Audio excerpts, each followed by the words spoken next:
नमस्ते दोस्तों, मैं योग्या सिंह चैनल में आप लोगों को नमस्ते करती हूँ। मैं अच्छी हूँ, आशा करती हूँ आप लोग भी अच्छे होंगे, स्वस्थ होंगे, मस्त होंगे, अपने काम में व्यस्त होंगे। मैं आप लोगों के सामने एक बेटी का विवाह का गीत गा रही हूँ। पसंद है तो लाइक कीजिएगा, सब्सक्राइब कीजिएगा।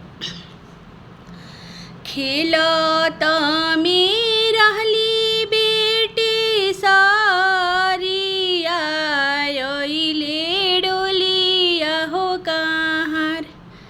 खेलत में रहली बेटी सारी आइले डोलिया हो कहाँ। डोलिया चढ़ के बेटी के ले गईले हो, जहाँ कोई न होने कर। डोलिया चढ़ के बेटी के ले गईले हो, जहाँ कोई न होने कर। बेक को से गईले दूसरा कोसिया हो, डोलिया चली भैले दूरे देश।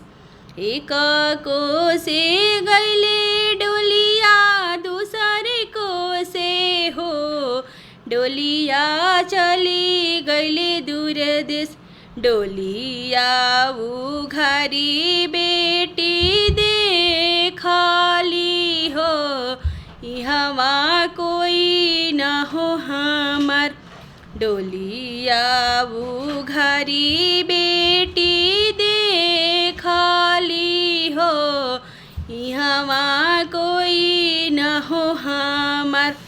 आँखिया से बेटी के आंसू गिरे हो, दिलवा फाटत जस।